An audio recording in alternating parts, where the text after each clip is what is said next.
Olá, eu sou o Giovanni de Souza. Hoje são 27 de junho de 2021, são 22 horas e 47 minutos. Lição número 7 da classe de adultos. O ministério de Eliseu. Fica aqui comigo até o final. Se você gostar, você dá um joia. Se você não gostar, você dá um joio. Começando respondendo o nosso questionário. Resposta número 1. Distinguia-se os reis bons dos maus pelo modo como eles se relacionavam com Deus. Resposta número 2. Porque Josafá promoveu a adoração ao verdadeiro Deus. Resposta número 3. Eliseu. Resposta número 4. Uma única botija de azeite. Resposta número 5. Deus tem compromisso com pessoas de fé, mas que também sejam operantes e diligentes. Texto áureo. E disse Josafá: não há aqui algum profeta do Senhor, para que consultemos ao Senhor por ele? Então respondeu um dos servos do rei de Israel e disse: aqui está Eliseu, filho de Safate, que deitava água sobre as mãos de Elias. Segundo Reis, capítulo 3, versículo 11. Deitar água sobre as mãos de alguém é algo como servir alguém em amor, ser um bom servo, né? Ser um servo fiel, um servo em amor, né? Um servo com humildade, né? Essa é a ideia de deitar a água sobre as mãos. Verdade prática: Deus usou e ainda usa seus servos para realizar milagres. Basta ter fé e confiança no Senhor que Ele opera maravilhas. Bom, se você pode crer, tudo é possível ao que crê. Introdução. O ministério de Eliseu foi marcado por acontecimentos extraordinários. Nesta lição, estudaremos sobre 3 destes milagres. 3 deles: o milagre das águas que alagaram um vale sem que houvesse chuva, a multiplicação do azeite da viúva e a aniquilação da morte presente na panela de ensopado servido por um dos servos do profeta. Nos 3 eventos estão evidentes a fé, a obediência e a poderosa unção de Deus sobre o profeta Eliseu. Eliseu é sucessor de Elias e Jonas é sucessor de Eliseu. Eliseu salva 3 reis e seus exércitos. Aqui nós vamos ter algumas noções sobre as questões de Eliseu, né? Reis bons e maus. Esta distinção entre bons e maus não leva em conta apenas o modo como esses reis administravam o reino ou lideravam o povo, mas a forma como eles se relacionavam com Deus. O que é um bom rei e o que era um rei mau, né? No conceito aqui de Eliseu. Bom, existia a questão da administração. Ele precisava saber administrar o reino, liderar o povo e também deveria ser alguém obediente ao Senhor. E isso seria um rei bom. O contrário disso, certamente, um rei mau. E vemos a questão sobre aquele que promovia a adoração a ídolos, né? Esse é um dos pontos dos maus reis, né? Reis que exaltava outros deuses, né? Criava, né? Na verdade ele promovia, ele fazia com que outras pessoas cultuassem um outro Deus que não seja o Deus de Israel. Isso é um rei mau, né? 3 reis vão à guerra contra os moabitas. Jorão, rei de Israel, que como seu pai Acabe, fora reprovado pelo Senhor. Josafá, rei de Judá, considerado um excelente monarca em razão de promover a adoração ao verdadeiro Deus. E o rei de Edom, que era vassalo de Judá. O que motivou a guerra foi a rebelião dos moabitas, que à época pagavam pesados impostos ao rei de Israel. Veja que aqui até uma questão que no que diz respeito a pagar imposto pesado, nós conhecemos bem, né? O Brasil, existem vários impostos, né? No Brasil tudo aqui é impostos esses altíssimos. Então veja que aqui há 3 reis que, apesar de serem diferentes, serem distintos nas suas características, tinham algo em comum, que era sobre a questão dos impostos. E até hoje isso vai definir, na verdade, né, uma nação, né, um país.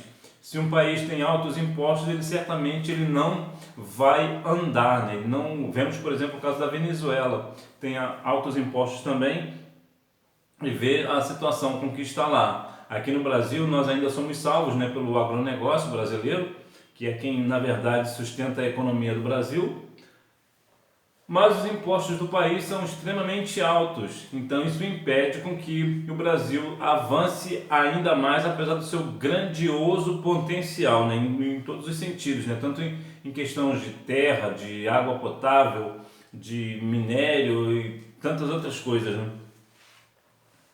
Então veja que o imposto, ele, por ser um imposto geralmente pesado, geralmente todo imposto, quase todo imposto é pesado, acaba causando assim um grande prejuízo para toda a nação. A predição de Eliseu se cumpriu. Em respeito a Josafá, Eliseu, cheio do poder de Deus, previu que águas em abundância alagariam milagrosamente toda aquela região sem a ação dos ventos e sem chuva. O Senhor não apenas realizaria este milagre, mas também lhes entregaria a vitória sobre os moabitas. Veja que milagre extraordinário da parte do Senhor. Primeiro, a questão do lago ser cheio, sem a chuva e sem a ajuda dos ventos, e ainda a vitória sobre os moabitas, né? Síntese do tópico 1. Não importa se pessoas infiéis existirem no meio das fiéis, o Senhor sempre irá intervir a favor dos que o temem. A Bíblia fala no livro de Malaquias, capítulo 3, versículo 18. Deixa eu ver se é isso mesmo. Malaquias, capítulo 3, versículo 18. Então vereis outra vez a diferença entre o justo e o ímpio, entre o que serve a Deus e o que não serve. Então veja que há uma grande diferença do povo de Deus, aquele que serve a Deus verdadeiramente, aquele que verdadeiramente adora o Senhor em espírito e em verdade. Esse o Senhor vai intervir a favor dele. Esse o Senhor certamente dará vitória. Eliseu aumenta o azeite da viúva. A situação das viúvas em Israel. A vida das viúvas nos tempos bíblicos era bem difícil, pois as mulheres daquela época dependiam dos seus maridos para prover-lhes o sustento. É o caso da viúva de um dos discípulos dos profetas de Israel. Após a morte do marido, a mulher ficou numa situação complicada. Falta de suprimentos, dívidas e a ameaça de seus filhos serem vendidos como escravos, que era na ideia era a lei, né? Se alguém não pudesse pagar uma dívida, os seus filhos iriam como forma de pagamento dessa dívida, né? Deus ouviu o clamor daquela viúva e supriu suas necessidades. Quando nós oramos ao Senhor, quando nós colocamos, né, as nossas questões na mão do Senhor, há quem diga, há algo que as pessoas dizem, né, e eu sempre faço confusão, mas é algo, não diga para os seus problemas. Eu sempre faço confusão mesmo. Mas a ideia é para que nós não venhamos colocar os problemas, não falar para Deus que nós temos um grande problema, mas dizer para o nosso problema que nós temos um grande Deus. É isso, saiu. Na verdade, isso não é bíblico. Isso é um erro, é um equívoco. Por quê? Porque Deus tem sempre muito interesse em ter comunhão com o homem. Então, se você tem um grande problema, como teve algumas pessoas na Bíblia Sagrada, vai relatar algumas pessoas que tiveram problemas e colocaram os seus problemas na mão do Senhor. E aqui tem um caso, né? Nós veremos alguns casos também de pessoas que tiveram problemas e colocaram na mão do Senhor. E sim, independente do problema que você tem na mão, põe o seu problema nas mãos do Senhor. Fale com Ele, né? E Ele certamente lhe dará uma resposta, Ele dará uma direção. É bem verdade que algumas questões, algumas orações que você vai orar durante alguns anos, né? Acontece, vemos o caso de Ana, por exemplo, que orou cerca de 24 anos para que Samuel nascesse.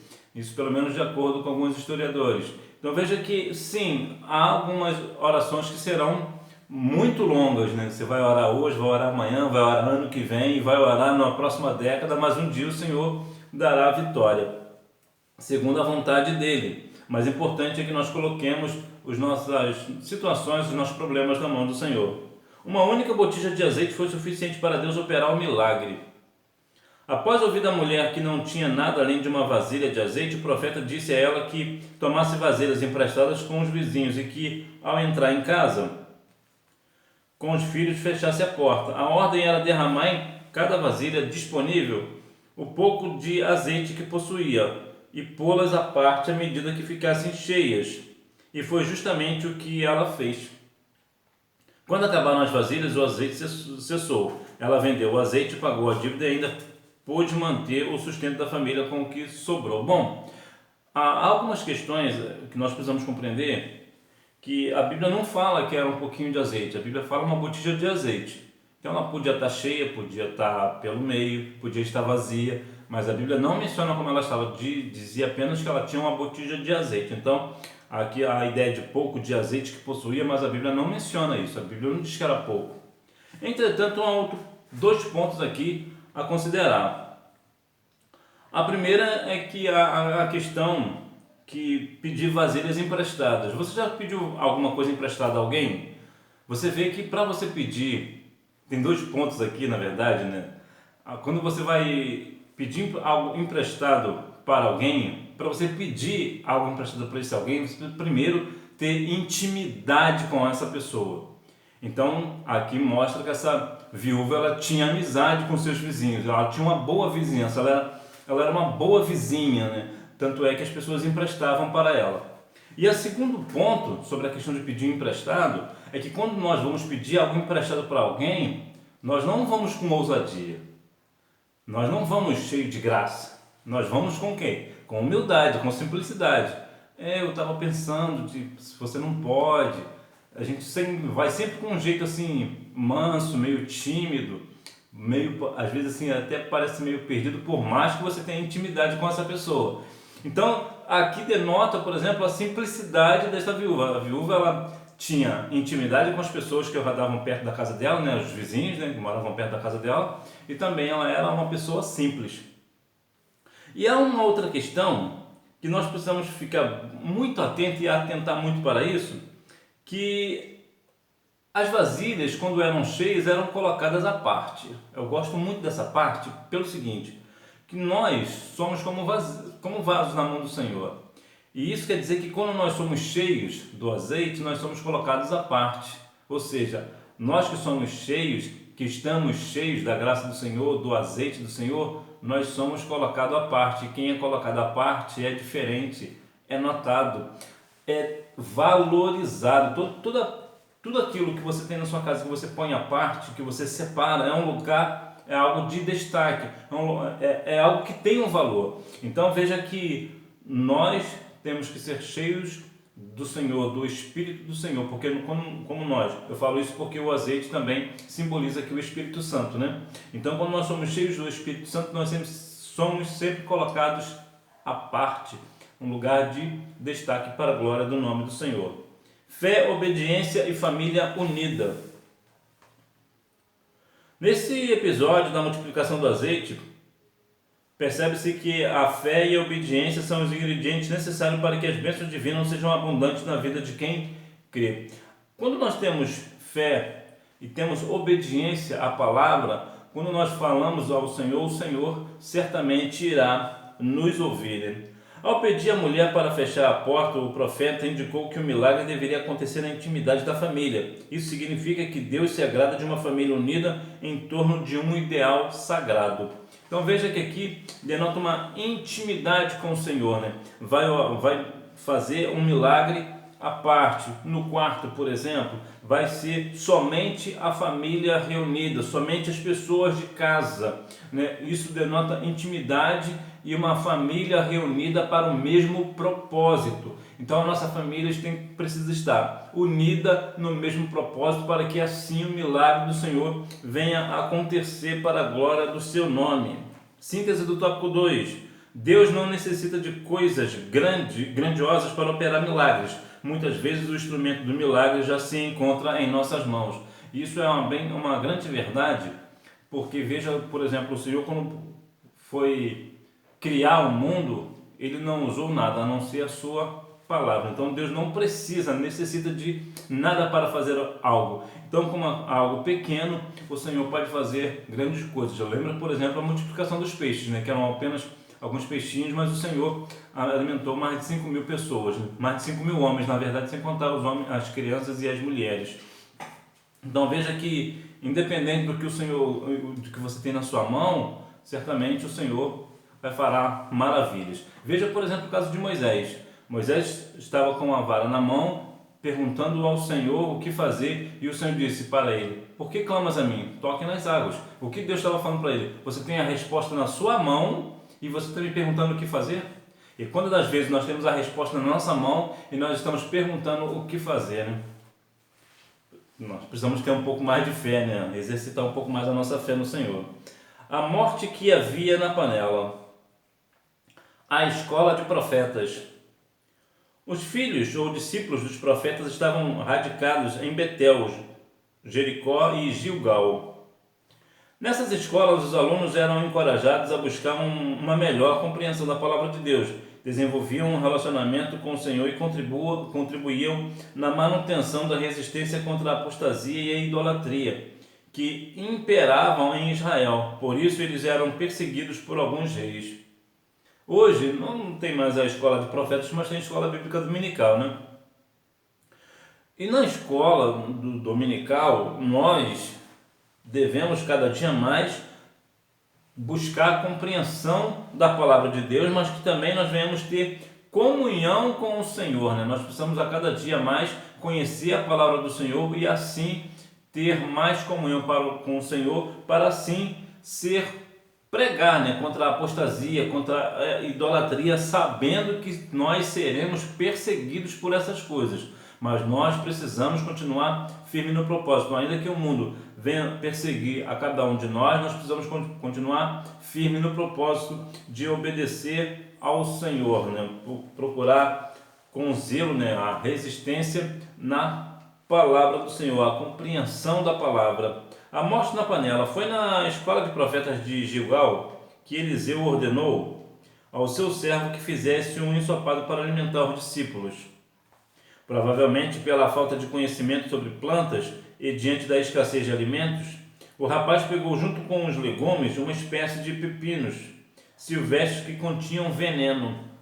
A comida foi servida aos homens, mas logo que a provaram, gritaram: a morte na panela. Eliseu pediu um pouco de farinha, colocou no caldeirão e declarou que não havia mais perigo algum. Deus havia realizado o milagre. Quando vemos algumas questões, quando nós compreendemos a palavra, quando nós cremos na palavra, o Senhor faz coisas extraordinárias no meio de nós. E muitas das vezes parece que nós não compreendemos, parece que nós temos medo, parece que a morte está na panela mesmo, né? Nós temos medo e muitas das vezes não compreendemos que precisamos ter fé para fazer com que o milagre aconteça. Na grande esmagadora das vezes, falta em nós fé. Eu digo isso porque uma questão aqui ou ali acontecerá sem fé. Vemos, por exemplo, o caso da viúva de Naim, né? Que ela estava indo sepultar o seu filho, mas ali não houve intervenção humana, né? O Senhor Jesus já chegou e ressuscitou o menino. Está em Lucas 14, né? Ou Lucas 7. Agora me fugiu, mas eu vou deixar aqui na referência direitinho aqui na descrição.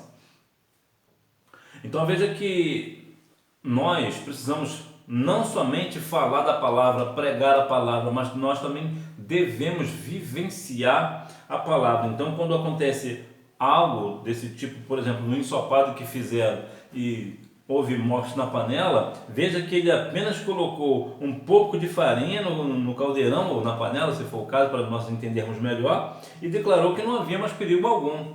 Agora, será que a farinha cortaria o veneno? De forma nenhuma. O que cortou o veneno foi a palavra do profeta que creu e o Senhor fez um milagre. Então nós precisamos assim também fazer o milagre.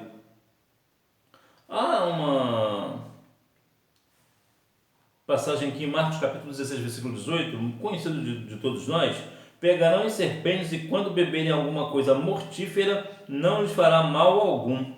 Imporão as mãos sobre os enfermos e os curarão. Veja que quando beberem alguma coisa mortífera, não morrerá. Por quê? Porque aqui vai a questão da comissão de Cristo, né, com os seus discípulos para pregar o Evangelho em todo o mundo. Então veja que quando nós cremos na palavra, as coisas acontecem. É diferente de tentar ao Senhor. Uma coisa é quando, por exemplo, nessa questão de comer algo que está envenenado, por exemplo, se for trazer para os nossos dias, se você for, você não quero isso para você, claro que não, mas se alguém for beber algo ou comer algo que sabe que tem um veneno ali, essa pessoa vai morrer. Por quê? Porque está tentando a Deus, né? Isso é um suicídio, né?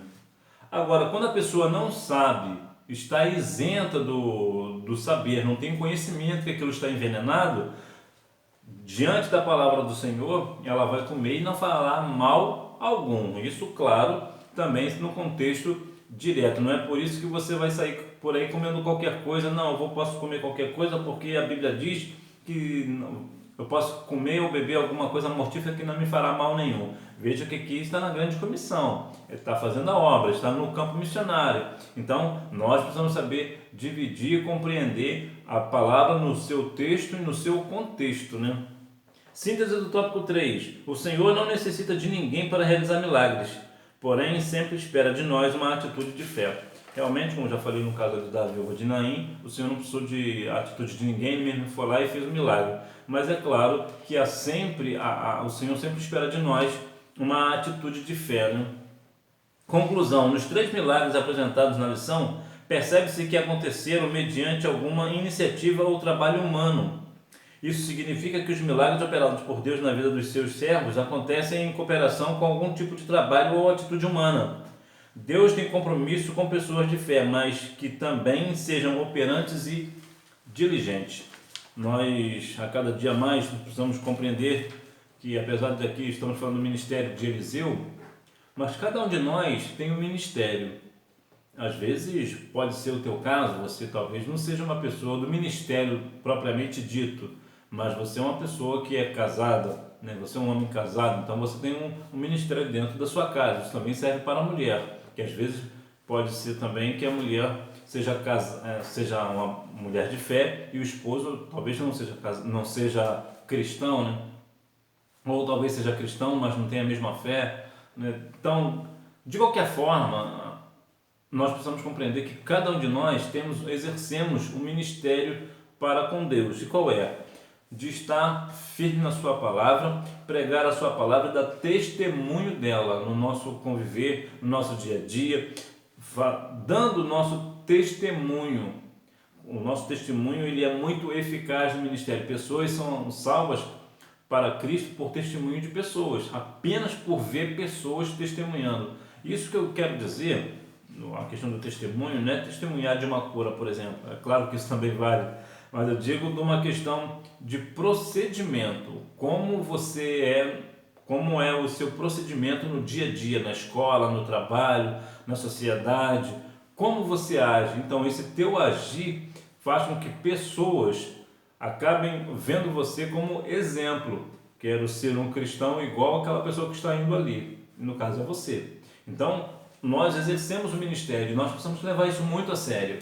Porque naquele grande dia, certamente o Senhor nós devemos prestar contas ao Senhor.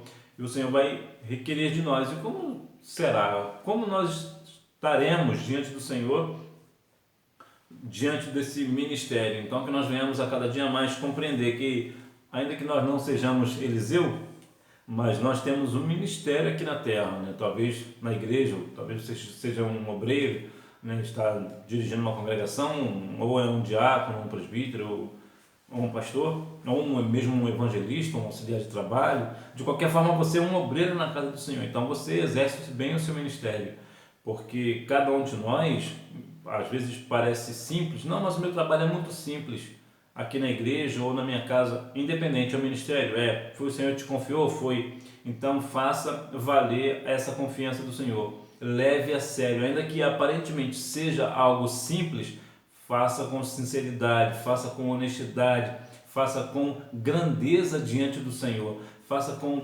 clareza da palavra, faça com amor, com simplicidade, com humildade em Cristo, que você verá que o Senhor vai fazer coisas extraordinárias através desse seu ministério que você muitas das vezes pode julgar simples, como por exemplo ser professor da escola bíblica dominical, ou às vezes você é um superintendente da escola, ou é um secretário, ou é apenas aluno mesmo. Não, eu sou só aluno da escola dominical. Amém que você é aluno da escola bíblica dominical, isso é uma bênção. Então, até porque quem faz a escola é o aluno, não é isso? Então o que acontece? Por você estar indo para a igreja todos os domingos, num determinado horário, as pessoas percebem que você está indo. Então, só o teu caminhar para a igreja já é algo, as pessoas já sabem de você, sabem que você é um cristão, uma pessoa cristã. Então, siga firme no caminho que é Cristo. Leva a sério, porque isso vai fazer com que pessoas se acheguem a Deus por causa do seu testemunho, por causa do seu ministério. E que Deus em Cristo continue abençoando a sua vida e o seu ministério, e não deixe de ir à escola bíblica dominical, até porque quem faz a escola é o aluno. Tchau!